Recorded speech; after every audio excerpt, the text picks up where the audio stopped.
Today ay tuturuan ko kayo kung paano gumawa ng battery ng motor na tatagal ng mahabang panahon. First, need mo ng 4 na batteries na 32650 para makabuo ng 12 volts dahil 3.2 volts nominal voltage ang bawat isa. Kaya ganyan ang arrangement ng battery dahil para sa Mio po ito at pwede rin sa Sniper 135. 12 and 5L nga pala ang size nito. Need natin ng tabbing wire para makonect natin ang mga batteries in series dahil kapag series connection ay nag-a-add ang voltage at current ay same lang. At dahil dyan makakabuo tayo ng 12 volts battery na may amperahe na 6.5 ampere hour at maximum output current na 30 ampere. Ganito ang arrangement ng battery, negative, positive, negative, positive.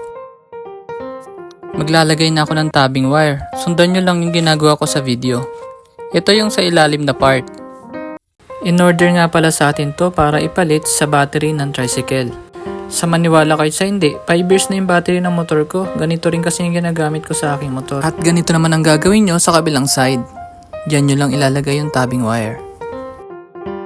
Madali lang naman to, huwag kayo malilito, basta sundan nyo lang yung nasa video. Ganito ang itsura niya pagtapos yung lagyan ng tabbing wire. Ayan, tapos na natin. Sunod, i-check natin kung tama ang voltage. Kumuha tayo ng multimeter. Ilagay ang black probe sa negative side at ang red probe naman sa positive side. Yan ang magiging negative at positive ng ating battery. Kung makikita nyo, meron tayong 13.21 volts. Ang sunod naman ay ang BMS o Battery Management System. Importante ito kasi ito ang magpoprotekta sa ating mga cell sa overcharge, overdischarge at short circuit. May dalawang paraan para ikabit ito sa battery. Ang una ay spot welding at ang pangalawa ay ang wire welding. I-pause nyo na lang para makita nyo ang wiring diagram. Gumamit tayo ng multi-tester para malaman natin ang B negative, B1, B2, B3 at B+. Pero kung matagal na kayong gumawa at nakakaintindi sa battery, ay basic na lamang ito. May mga label naman dito, huwag kayong magkakamali kasi isang pagkakamali nyo lang ay masisira itong BMS. Kung wire connector naman ang gagamitin nyo, ay mas mabuti kung ipasok nyo ito para hindi magkabaligtad ang mga wire. Importante kasi na hindi magkabaligtad ang mga wire kasi once na nangyari yun, ay masisira ang inyong BMS. Dapat ang B1 ay sa B1, ang B2 ay sa B2, at ang B3 ay sa B3. Dahil kapag nagkamali kayo, ay mawawalan kayo ng 400 to 500 pesos. Importante talaga may multi-tester ka para makita yung mga connection. Diyan, chinecheck ko yung bawat terminal kung connected sila sa bawat isa. Ang pinili ko kasi dito ay spot welding. Hindi ko nagagamitin yung wire na connector. Dito napansin ko na yung B positive at P positive ay connected sa bawat isa. Gumamit ako ng tabbing wire sa B1 para mas matibay. Sundan nyo lang yung mga symbols, huwag kayong malilito. B2 sa B2, B1 sa B1, B3 sa B3. Ganyan din naman yung nakasulat sa board. Iwasan nyo rin yung matagal na paghinang lalo na kapag malapit sa electronic components kasi baka masira yung board. Kung makikita nyo ay inuna ko yung B positive at B1 para stable yung board at hindi gumalaw-galaw. Ngayon naman i-connect na natin ang B3 ng battery sa B3 ng board.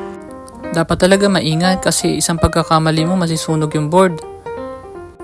Mahirap talaga kapag lalagyan mo ng case yung battery kasi pagkakasyahin mo yung mga battery sa loob kaya mahirap ding ilagay yung BMS.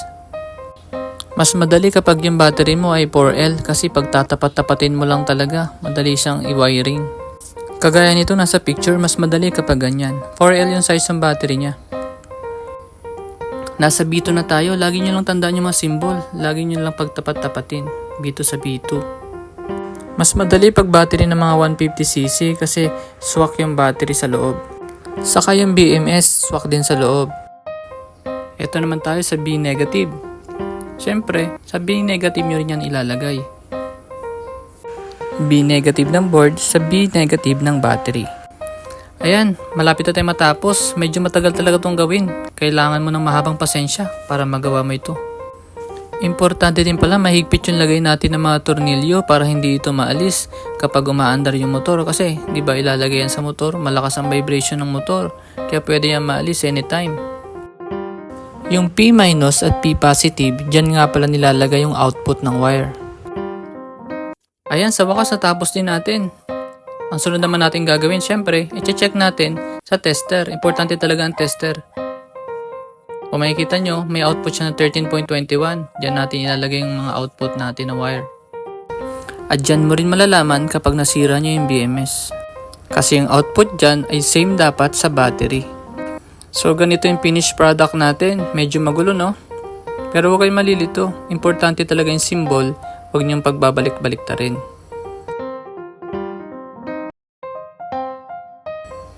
So ngayon, lagyan naman natin ng thermal paper sa ilalim. Importante din yan para maiwasan ng short circuit. At ito na yung last stage. Ilalagay na natin yung case ng battery. Siyempre, lalagyan natin ng wire yung terminal nito. Dito, sinusubukan ko kung kasya nga siya sa loob ng case ng battery. Ayan. At dyan, nakalimutan ko palang ihinang yung wire ng terminal ng battery, kaya ilalabas ulit natin ito. Gumamit pala ako ng dalawang 14 AWG na wire dyan. 15 ampere lang kasi ang kaya ng isang wire, kaya dinoble ko ito para madoble din ang ampacity. Dahil 30 ampere ang maximum output ng ating battery. Makikita nyo sa table sa taas. Sa table ay makikita nyo na may wire size at amp ratings. Depende kasi sa wire size ang current na kaya nilang i-handle. Kaya dapat wag nating itong ipawalang bahala kasi importante ito. So i-check ulit natin sa battery terminal kung may output ito bago natin ilagay sa loob ng box. So ayan, nasa loob na siya ng box. Kailangan naman natin lagyan ulit ng thermal paper para hindi sumayad yung terminal ng battery dun sa mga battery sa loob. Ang thermal paper kasi ay mataas ang heat resistance kaya hindi ito basta-basta nasusunog. Ganyan ang itsura ng battery kapag nasa loob na. Hindi siya fit sa loob ng battery case kaya ikaw na ang bahala kung paano mo pagkakasyahin.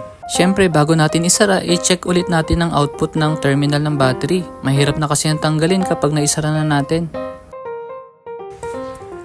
Ayan, so kung makikita nyo, meron siyang output kaya isara na natin.